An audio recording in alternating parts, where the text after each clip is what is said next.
Hello everybody, welcome back to channel again. तो पिछले video में हम लोगों ने पढ़ा था ऑटोट्रॉपिक मोड ऑफ न्यूट्रिशन और हेटरोट्रॉपिक मोड ऑफ न्यूट्रिशन। अब हम आ जाते हैं ऑटोट्रॉपिक मोड ऑफ न्यूट्रिशन के एक बहुत ही इंपॉर्टेंट पोर्शन में और लाइफ प्रोसेस चैप्टर के एक बहुत ही इंपॉर्टेंट टॉपिक पर, जिसका नाम है फोटोसिंथेसिस। पिछले वीडियो में आप लोगों ने देखा था, मैंने आप लोगों को बताया था कि ऑटोट्रॉपिक मोड ऑफ न्यूट्रिशन के अंदर ऑटोट्रॉप्स आते हैं। ये ऑटोट्रॉप्स भी क्या होते हैं, दो प्रकार के होते हैं। एक होते हैं फोटोसिंथेटिक और एक होते हैं केमोसिंथेटिक। फोटोसिंथेटिक वो ऑर्गेनिज्म होते हैं जो कि फोटोसिंथेसिस करते हैं। उसी तरह केमोसिंथेटिक वो ऑर्गेनिजम्स होते हैं जो कि केमिकल के मदद से अपने न्यूट्रिशन को पूरा करते हैं। तो आज के वीडियो में हम पढ़ने वाले हैं फोटोसिंथेसिस। तो ये फोटोसिंथेसिस आखिरकार होता क्या है। हम छोटी क्लासेस में भी हमेशा फोटोसिंथेसिस के बारे में पढ़ते आ रहे हैं और अभी तक 10th तक फोटोसिंथेसिस हम पढ़ ही रहे हैं। और जो फर्दर आगे साइंस स्ट्रीम लेगा उसको आगे भी फोटोसिंथेसिस पढ़ना ही होगा। मैंने देखा है कई सारे वीडियो में ऐसा होता है कि टीचर्स हमेशा ये बोलते हैं कि आपने जो अभी तक छोटी क्लासेस में पढ़ा वो फोटोसिंथेसिस गलत है, वो फोटोसिंथेसिस कुछ अलग है। ऐसा कुछ नहीं होता है।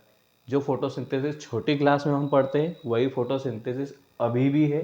बस फ़र्क इतना है, छोटी क्लासेस में हम थोड़ा सा शॉर्ट में पढ़ते हैं और बड़ी क्लासेस में हम लोग क्या करते हैं, इस प्रोसेस को थोड़ा सा डीपली स्टडी करते हैं। सो फोटोसिंथेसिस होता क्या है? It is a process in which plants make their food with the help of water, air and sunlight. In photosynthesis plants जो होते हैं वो क्या करते हैं, वो सनलाइट, कार्बन डाइऑक्साइड और वाटर की हेल्प से अपना खाना बनाते हैं। जिस तरह से हम ऑर्गेनिजम्स क्या करते हैं, खाना बनाते हैं, उसी तरह से प्लांट्स भी इनऑर्गेनिक मटेरियल्स का यूज़ करके खाना बनाते हैं।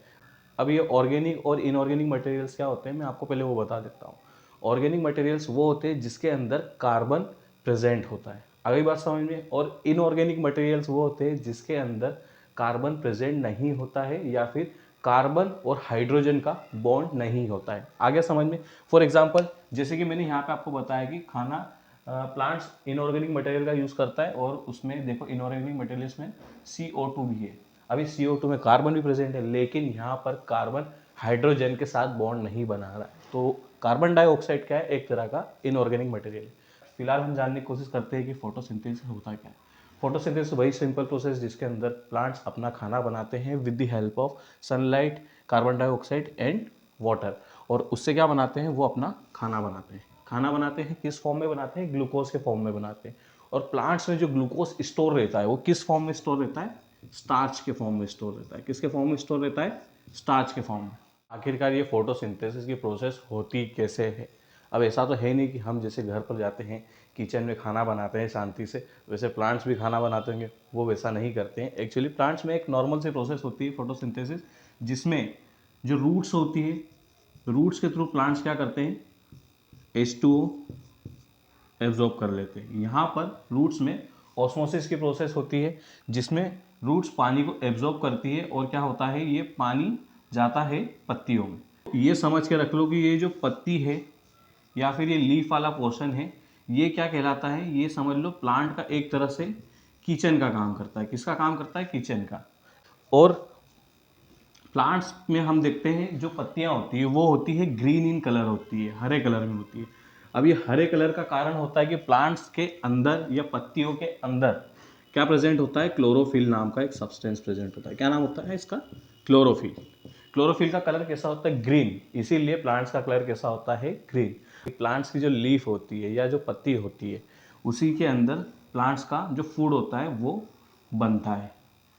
ये पत्तियां हैं, इसमें होता है क्लोरोफिल प्रेजेंट। ये क्लोरोफिल किस कलर का होता है, ग्रीन कलर का होता है। क्या होता है, क्लोरोफिल। क्लो एक मिनट, क्लोरोफिल। अब ये क्लोरोफिल का आखिरकार काम क्या है? क्लोरोफिल क्या करता है, जो प्लांट्स में सनलाइट एब्जॉर्बेशन का काम रहता है या सनलाइट को जो एब्जॉर्ब करने का काम होता है, वो कौन करता है, क्लोरोफिल करता है। अब ये क्लोरोफिल प्लांट्स में कहाँ प्रेजेंट होता है, थोड़ा सा मैं आपको डीपली बताने की कोशिश करता हूँ। प्लांट्स में एक पोर्शन होता है स्टोमेटा। क्या होता है, स्टोमेटा। इस तरह से प्लांट्स में गार्ड सेल बनी हुई होती है। इसी गार्ड सेल के अंदर यहाँ पर बहुत सारे ऐसे बंडल्स बने हुए होते हैं। इन्हीं बंडल्स को कहा जाता है, एक मिनट, इन्हीं बंडल्स को कहा जाता है क्लोरोप्लास्ट। क्या कहा जाता है? क्लोरोप्लास्ट। इसी क्लोरोप्लास्ट के अंदर प्रेजेंट होता है अपना क्लोरोफिल, और ये क्या करता है? सनलाइट को एब्जॉर्ब करता है। अब अपने पास पानी आ गया, सनलाइट भी एब्जॉर्ब हो गई। अब अपने को किसकी ज़रूरत है? कार्बन डाइऑक्साइड की, क्योंकि प्रोसेस तभी पूरी होगी जब हमको कार्बन डाइऑक्साइड मिलेगी। क्योंकि कार्बन डाइऑक्साइड अगर नहीं मिलेगी तो ग्लूकोज का फॉर्मेशन आखिरकार कैसे होगा? अब ये जो गार्ड सेल है, जैसे मैंने आप लोगों को बताया था कि प्लांट के अंदर क्या होता है, नीचे से जड़ से पानी जाता है, पत्तियों में जाता है। अब पत्तियों में जो पानी जाता है वो कहाँ जाता है? ये गार्ड सेल के अंदर जाता है। कहाँ जाता है? ये गार्ड सेल के अंदर। ये गार्ड सेल होती है। अब ये गार्ड सेल होती है क्या है? हल्की सी स्ट्रिंग रहती है जब इसके अंदर पानी फ्लो नहीं होता है। ये जब पत्तियों में पानी जाता है तो गार्ड सेल के अंदर पानी फ्लो हो रहा है। अब यहाँ से ये पानी फ्लो होगा तो क्या होगा? ये जो गार्ड सेल है ये हल्की सी स्ट्रिंग रहती है तो ये स्वेल होती है। अब जैसे ही गार्ड सेल स्वेल होती है तो इनके अंदर का ये जो होल रहता है या फिर ये जो पोर होता है, इसी पोर को कहा जाता है, क्या कहा जाता है? स्टोमेटा। क्या कहा जाता है? स्टोमेटा। और इसी स्टोमेटा से क्या होता है? गैसेस का एक्सचेंज होता है। जैसे कि हम नाक से गैस एक्सचेंज करते हैं, उसी तरह प्लांट क्या करते हैं? इस स्टोमेटा से गैसेस एक्सचेंज करते हैं, या फिर जो कार्बन डाइऑक्साइड उसको इनहेल प्लांट किससे करता है? स्टोमेटा से। तो आ गई बात समझ में? अब हमारे पास क्या हो गया? क्लोरोफिल के थ्रू सनलाइट आ गई, कार्बन डाइऑक्साइड हमको स्टोमेटा से मिल गया, और वाटर मिल गया हमको रूट्स से। रूट्स से वाटर किसे मिलता है? प्लांट्स में टिश्यू होती है एक जाइलम नाम की टिश्यू, वो क्या करती है? जो पानी का ट्रांसपोर्टेशन है वो जड़ से ऊपर लीफ तक कर देती है। देखो, फोटोसिंथेसिस के लिए हमको मेन 3 चीज़ों की ज़रूरत होती है। एक हो गया सनलाइट। सनलाइट हमको किससे मिल गया? क्लोरोफिल ने क्या करा? सनलाइट को एब्जॉर्ब कर लिया। और फोटोसिंथेसिस के लिए हमको कार्बन डाइऑक्साइड की ज़रूरत थी, जो कि हमको स्टोमेटा से मिल जाता है। किससे मिलता है? स्टोमेटा से मिल जाता है। ये भी क्लियर हो गया। स्टोमेटा क्या होता है? प्लांट्स की लीफ के अंदर छोटे छोटे पोर्स होते हैं, छोटे छोटे छिद्र होते हैं, उनको क्या बोलते हैं? स्टोमेटा बोलते हैं। वो कैसे बनता है ये भी आप लोगों को मैंने समझा दिया है। फिर उसके बाद आते हैं वाटर पे। वाटर हमको कहाँ से मिल जाता है? रूट्स से मिल जाता है। रूट्स से वाटर कैसे मिलता है? हमको जाइलम के थ्रू मिलता है। आगे समझ में? जाइलम क्या है? प्लांट की एक तरह की टिश्यू है। हो गया क्लियर? तीनों चीज मिल गई है, सनलाइट, वाटर और कार्बन डाइऑक्साइड। अब प्लांट क्या करेगा? एक तरह की एंडोथर्मिक रिएक्शन को परफॉर्म करेगा। एंडोथर्मिक एक तरह की थर्मल रिएक्शन होती है जो कि फोटोसिंथेसिस के दौरान होती है। प्लांट्स क्या करते हैं? एक एंडोथर्मिक रिएक्शन को परफॉर्म करते हैं। अभी आपके पास क्वेश्चन आ जाए कि प्लांट्स कौन सी रिएक्शन को परफॉर्म करते हैं या फोटोसिंथेसिस में कौन सी रिएक्शन होती है, ये क्वेश्चन हमेशा आते रहते हैं इस तरह के, कि प्लांट्स के अंदर या फोटोसिंथेसिस में एक एंडोथर्मिक रिएक्शन होती है। एंडोथर्मिक एक तरह की क्या होती है? थर्मल रिएक्शन होती है। थर्मल रिएक्शन होती है। इसके अंदर क्या होता है? जो एनर्जी रहती है वो एनर्जी एब्जॉर्ब होती है। उसी रिएक्शन को क्या कहा जाता है? एंडोथर्मिक रिएक्शन कहा जाता है। इसी फोटोसिंथेसिस को हम अब एक केमिकल रिएक्शन में लिखने की कोशिश करते हैं। जैसे कि प्लांट क्या करता है? CO2 को एब्जॉर्ब करता है, देन वाटर का एब्जॉर्प्शन करता है। किसके प्रेजेंस में करता है? सनलाइट के प्रेजेंस में करता है। सनलाइट के प्रेजेंस में with the help of chlorophyll. अब इसके बाद ये किसका फॉर्मेशन करता है? C6H12O6। ये किसका फॉर्मूला है? ये है कार्बोहाइड्रेट।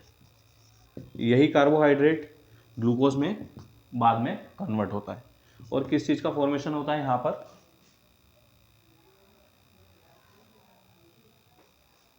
और किस चीज का फॉर्मेशन होता है यहाँ पर? यहाँ पर फॉर्मेशन होगा ऑक्सीजन प्लस वाटर का। मैं नीचे लिख देता हूँ वाटर।